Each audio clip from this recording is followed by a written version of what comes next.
100% right, every time. The McClaskey Excellence Institute brings you The Operations Experts, a podcast with hosts David McClaskey and Billy Schaefer. Delight your customers, reduce errors, and increase repeat business. Take your operations from ordinary to extraordinary. Welcome to the Operations Experts podcast, where leaders who have achieved operations excellence share how they did it. And our guest today is Chuck Gault of Max Coating. Hi, Welcome to the Chuck. show, Chuck. Hey, great to see you guys. And I've known Chuck for a long time, and it's really fantastic to see what he's done to create operations excellence within Max Coatings. And I'm really excited to have him share some of those things. Chuck, why don't you tell us a little bit about Max Coating, what you do there? I mean, I know you do 1,000 things there, but if you can give us the overall, your Yeah, you bet. position, what you serve, the Yeah, size, just give us that nuts and bolts about Max Coating. happy to share. So we're a metal finishing company. We put a rust-proof coating on metal components. That coating is called E-coat or electrocoat. Our customers are the tier 1 and tier 2 suppliers to the automotive industry. We're part of that automotive supply chain. So the things that we paint or that we coat end up at the assembly lines of places like BMW and Mercedes and Nissan and Toyota. We're in Birmingham, Alabama, so we're in a good spot for the automotive manufacturers that are around us. We've got 60 employees, and we've been doing this for 21 years. Wow. So what you're saying is the people that you're selling to are just, small customers like BMW and Mercedes. That's Well, I'm glad you brought that up, Billy. We actually work for their tier 1 and tier 2 suppliers. So we're part of that supply chain. So often we're a tier 2 or even a tier 3. So a lot of the folks that we work directly for, the ones that write us a check and pay us every Friday, they're not BMW, Mercedes, and Honda. They're the folks that are selling parts to BMW, Mercedes, and Honda. So we're, like I said, we're part of that supply chain. That's incredible. I love you. Just it's such an amazing thing in American and all across the world businesses how one good person goes to another. Then that supply chain. It's a simple word that everybody hears, but it's so cool to hear about. But It is because we have our team members here. If you drive a BMW or Mercedes, which is a pretty fancy car, our team members here, if it's manufactured or assembled in the Southeast, it's very likely that somebody here at Max Coating in Birmingham, Alabama, touched those parts and got them coated properly before they ended up at the assembly line. one thing that we want to talk about is with this operational excellence that we really get into is strategic planning is such a key. And so, tell us what's one of your strategic plan goals that you're real excited about this year? So, excited may not be the right word, but we're wanting to add some business. We're wanting to add some customers. And the reason I say it that way, the automotive industry, I mean, they crank out car after car after car. The volume of cars that are manufactured, it's quite surprising. When somebody says, hey, they're making 800 Honda Pilots a day or 600 Honda Odysseys a day, those numbers are amazing to me. Those numbers are flat, I would say. So we're not hearing about Mercedes or Honda or Nissan working extra shifts or working over the weekend or staying open for an extra week during the summer. The automotive industry, like probably a lot of things around the country, relatively flat. So one thing that we're focused on strategically is adding business, but we're very confident that we can because we're performing at a high level. And I think that's what we're here to talk about today, some of the things that have helped us get confident that when we go knock on a potential customer's door, they're going to like what we have to offer. But that's sort of where we're headed strategically, is trying to add a little bit of business. That's terrific. And Chuck, you've achieved operations excellence, and I know you had to face some hurdles getting there. Sure. And our listeners would like to hear, how did you overcome these hurdles, and how did our Achieving World Class Results class, and you're an Achieving World Class class alumni, Right. how did this help you overcome those hurdles? Well, number one, I don't know that I can say we've achieved excellence. I mean, we're aiming for excellence. So I don't want to get the big head and thinking that we're there. Yeah, I don't know that you're ever there. That's part of continuous improvement. But when there's no question that having everyone in the organization, every one of our 60 team members focused on the same thing, focused on the key customer requirements, focused on the mission, that's a game changer. We did not have that sort of clarity even 4 or 5 years ago. It's something that we've achieved in the last few years, and it's just a game changer. That is the biggest thing. When I can, walk down the hall, walk out on the shop floor, and know that all of our team, they're thinking about the same things. They're thinking about the things that we're trying to do for our customers. And it sounds simple, but we managed to operate for 15 or 16 years without that sort of clarity and focus. Now that we've got it, there's no question that our operation has improved significantly. That is terrific to hear. Yeah, Chuck, you've done such a wonderful job of just getting rid of gray in what you're doing. Getting everybody on the mission and the values. Just understanding that really starts to align everybody. And we always preach, get rid of the gray. That's how you run a great business. And Chuck, I know you don't want to say you've achieved excellence, but I'm going to toot Chuck's horn. Chuck is, if he hasn't achieved it, he is about as really close as you're going to get. I know he won't say that, but I'm Sure. going to say it as the cheerleader for Chuck today. So I have to put that in there. We're not going to let you get away with Well, I being appreciate humble that. today. Sure. Uh, so within when you took the class, what were some principles that really stuck with you? So, I mean, you mentioned eliminate the gray, and one of my favorite examples, and I think that made such an impression on me that first day. It was a 2-day class back when I did it back in 2019. But the idea of the conditions of employment, that really resonated with me. That there's a slide, and I think Dave picked the slide, or maybe you did. Somebody picked this slide. It looks like it's from the 1970s, maybe, of a guy sitting at a table with a future employee. But it feels very old school. But he's having a conversation with a new employee. They're talking about going over these 70 points and spending an hour and a half to make sure everybody's on the same page. That floored me. And I thought, that is where I want to be.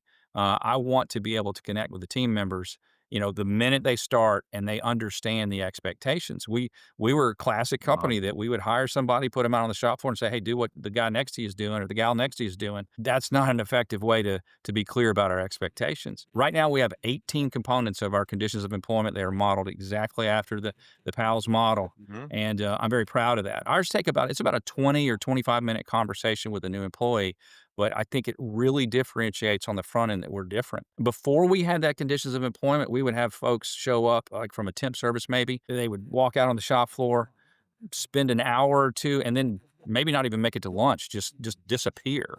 I mean, you heard those stories. Well, they were happening at Max Coding. Those have all but gone. We don't have that anymore, and I think it has to do with that connecting with people on a personal level right at the beginning of that employment to let you know, hey, this is a different place. I mean, we are trying as a team to be respectful to you, and in return, we want respect, back. It's just that has made a huge difference with our work team. Oh, that's great. And Chuck, we've already referred to it, but the mission and the use of mission and key customer requirements. Right. I mean, you have created a really role model example in Max Coding, and Maybe you so. really use it every day. Could you share with our listeners what it is, how it works, and how it impacts your team Sure. members every day? Sure. So I mentioned we're part of that automotive supply chain, Mhm. and our key customer requirements are 100% quality, 100% accuracy, 100% delivery. Just in time, just in sequence. You guys may have heard those terms. So we're kind of deadline driven, but boy, the expectations in the automotive world are sky high. So when Mhm. we start with a quality, Mhm. 100% quality, I mean, they're expecting everything we do, everything we ship back to them to have the correct coding on it. Okay.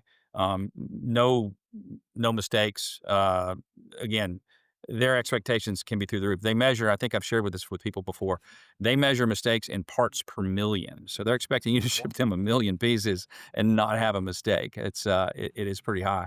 So the only chance we've got of that is letting the team know that's who our customers are, that's who their expectations are. We've got to do everything in our power to try to meet that. Now, we're probably not going to meet it. We're human. There's going to be mistakes that happen, but that shooting or aiming for that high level and letting the team understand that's exactly what we're doing. We're aiming for excellence, aiming for excellence. I think it was good old Vince Lombardi. At least he's attributed, I think, to that quote as much as anybody.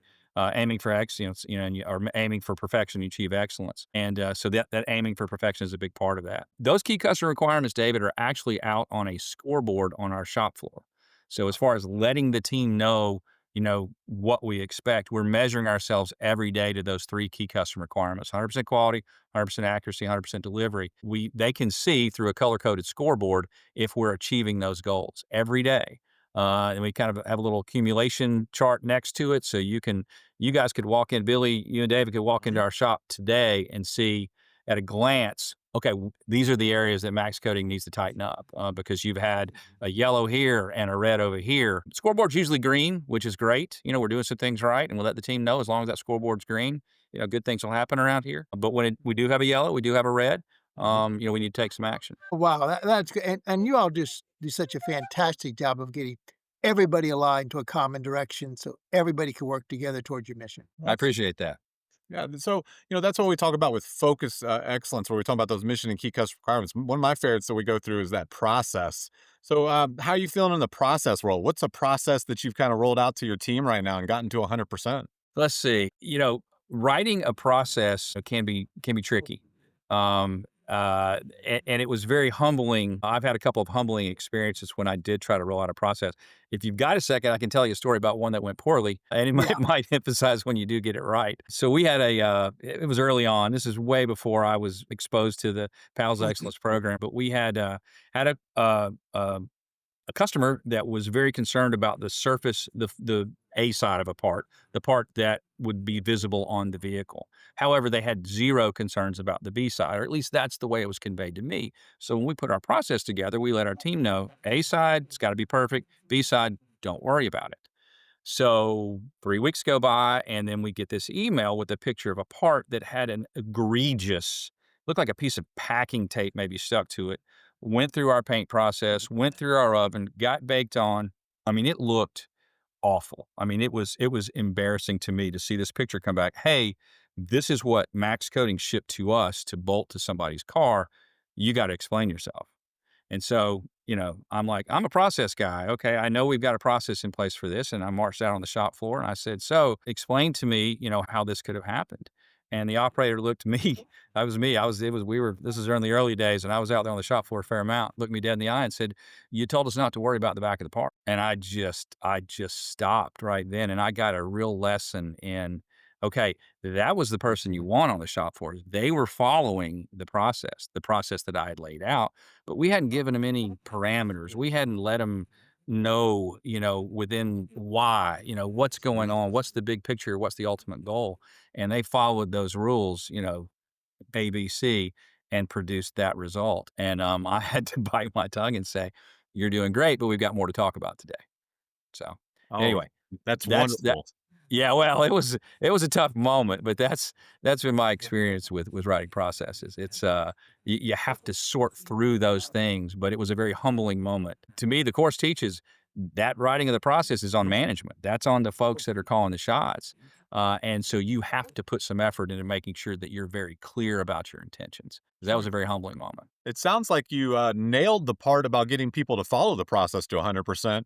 You know, Not so much writing the process to 100%. process was terrible. The team member exceptional in following what she had been asked to do.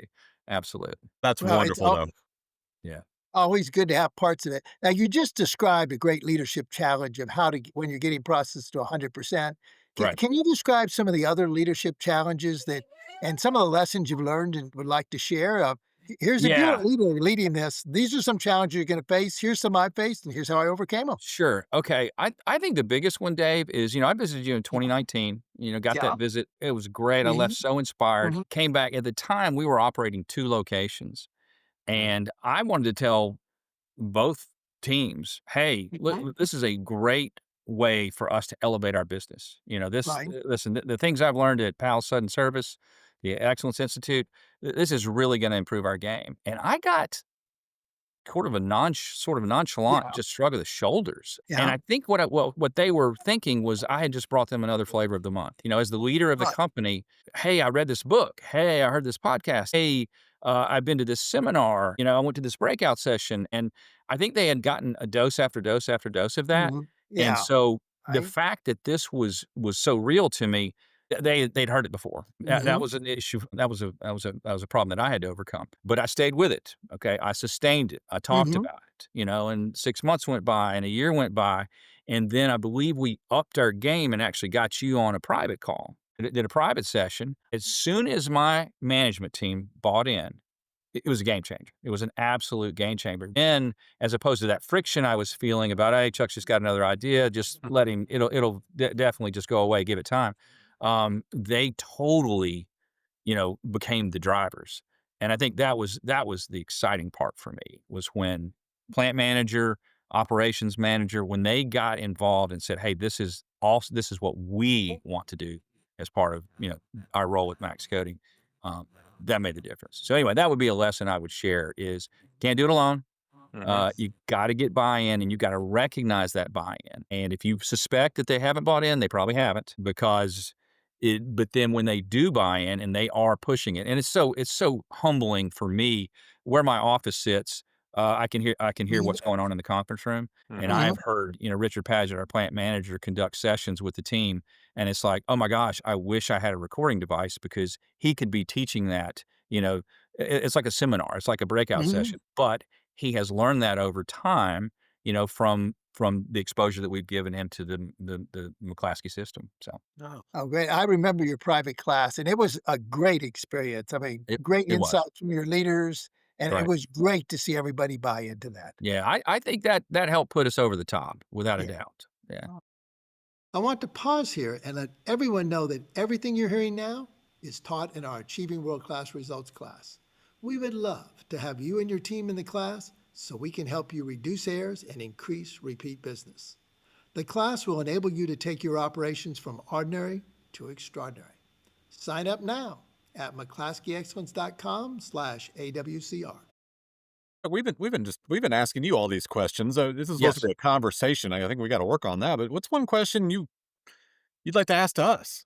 Let's give you the opportunity. All right, and again, this may not be this a little bit off script, but, I love this moment. I remember. I'll never forget it. 2019, I'm up at David's class, and he hands this, $10 bill, and he says, "Go have lunch at Pal's."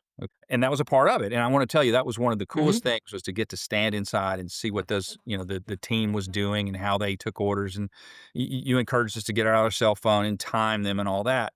But then you Right. said, "Hey, if you wanna go inside, meet me at the dumpster." And I thought, "That's a bad idea, David. I don't know that you want 15, 20 folks standing at the dumpster waiting for you to let us in the building."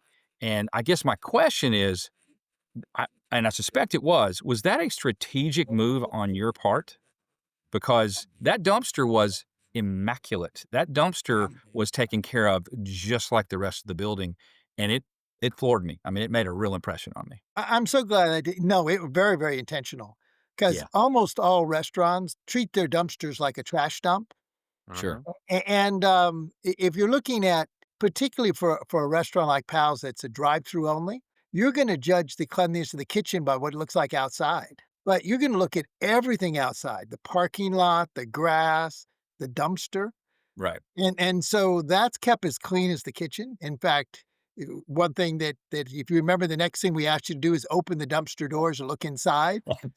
You're right. Remember Yes. that? And it Yeah, I looked do. neat and clean. It didn't I smell because it it was was cleaned out. yeah.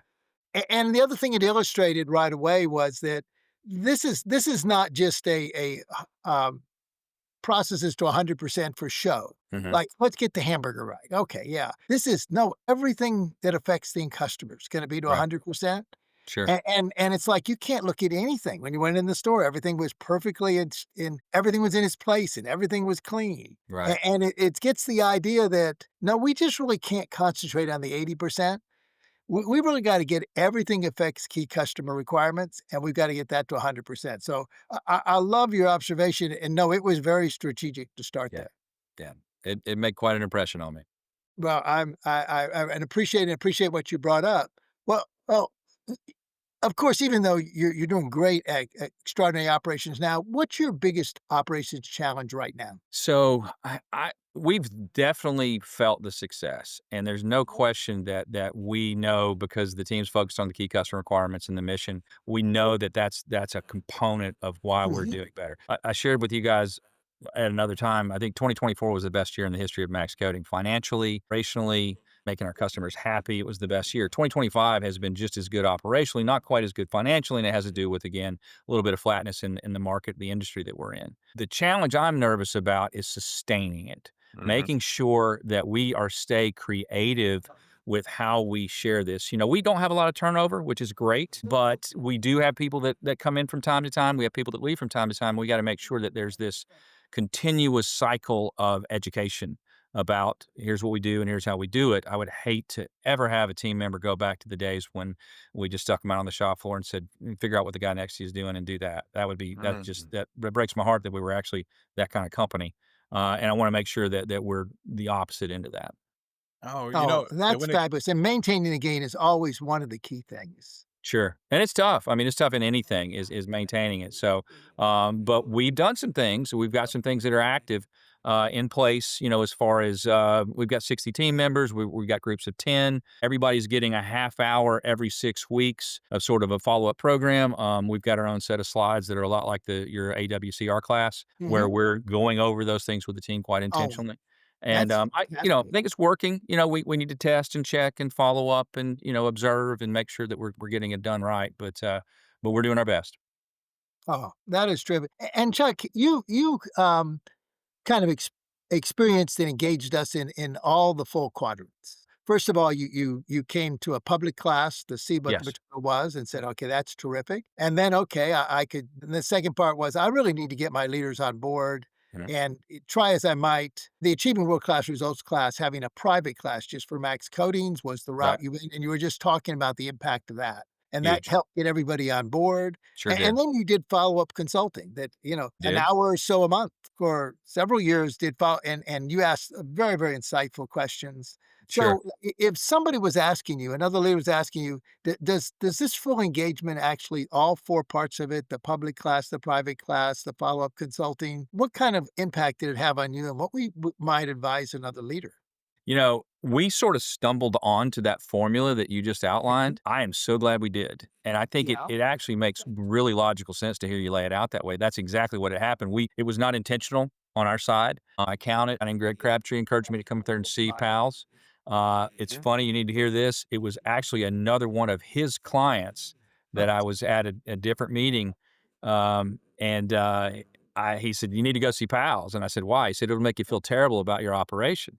And I and I thought, why would I wanna go do that? He goes, "No, no, no, you need to." And it was just one of those kinda guys that I was like, "Okay, I trust you."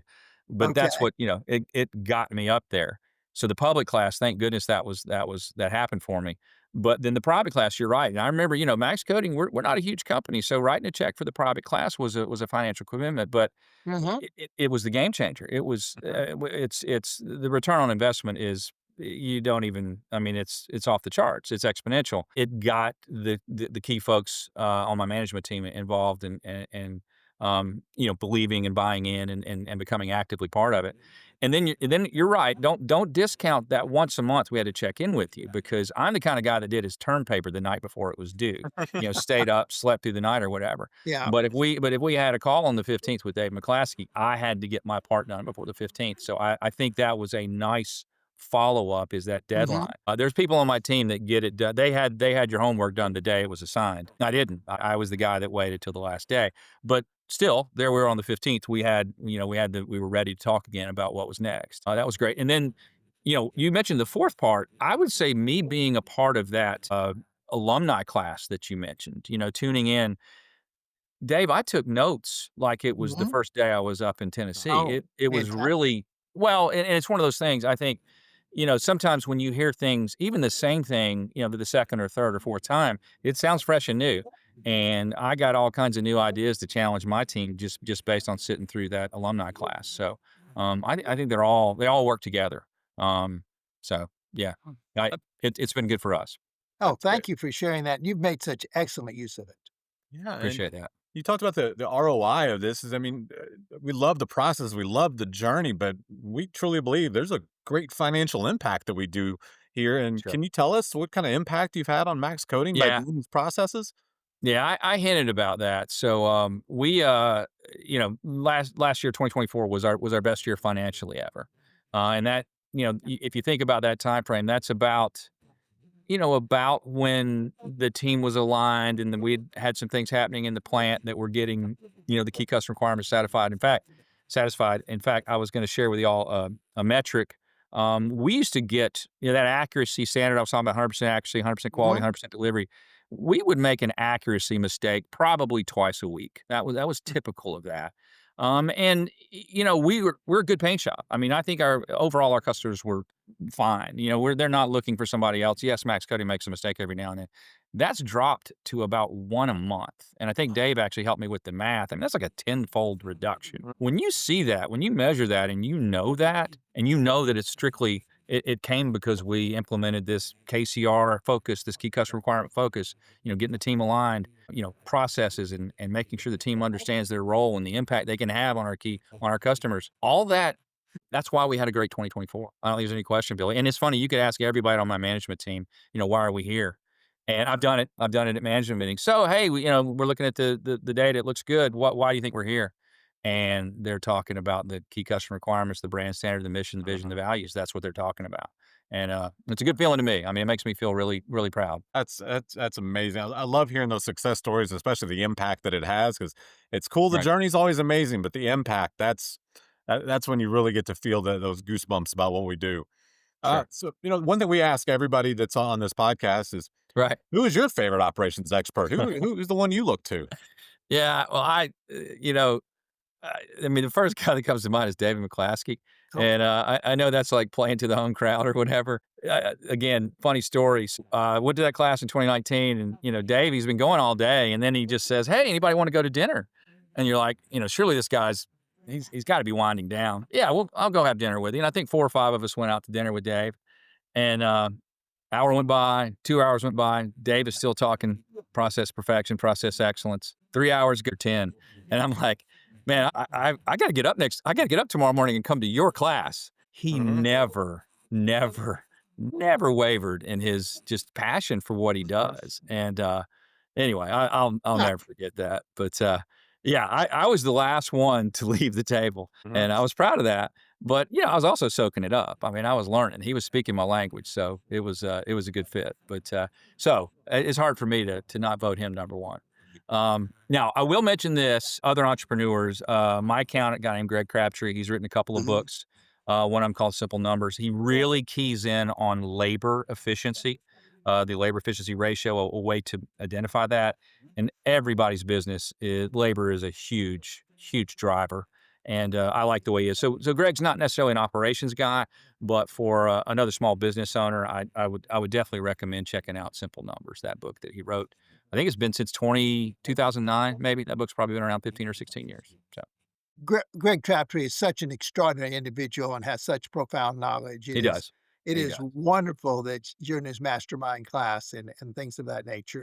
And thank you. You brought back some wonderful memories. Right. It's somewhat embarrassing at 10 p.m., but okay. Yeah. Nah, you were still going strong, man. And It's yeah, it's so energizing to talk to leaders that really want to make their companies extraordinary like yourself, and there's nothing more energizing than that. And then you went out and did it. That's absolutely fabulous, Chuck. And we very much appreciate all the wisdom you've shared here during this podcast. And thank you for not only using the material in Max Coatings and making that extraordinary operations, but sharing this with others. It is very much appreciated. And we appreciate you sharing this information on the podcast. well, I had fun doing it. Didn't know what to expect, but I think it's like you said, Dave. I just enjoy talking about these things, and I think people around me recognize that. But it's been a pleasant journey. I've really enjoyed it. Oh, Well, wonderful. thank you. Well, thank you so much for being on the show. I mean, it's wonderful to have great leaders like yourself, and we look forward to the next episodes where many, many more great leaders like Chuck will be joining us, and we'll learn more about operational experts because we just really love what we're doing, and we have new ones that are going to be dropping the first and third Monday of every month, and we look Fantastic. forward to you checking them out. Fantastic. Thank you. Take Thank care. you. Appreciate it. You too. Operations Experts was created by McClaskey Excellence Institute. Hosts were David McClaskey, President of McClaskey Excellence Institute, and Billy Schaefer, Vice President of McClaskey Excellence Institute. The podcast was produced and edited by Kate Craig of Kate Craig Consulting. New episodes drop the first and third Monday of every month on Apple Podcasts, Spotify, Audible, Amazon Music. Find us online at McClaskeyExcellence.com and register for our Achieving World-Class Results course to enable your organization to deliver exactly what you promised every time using extraordinary operations.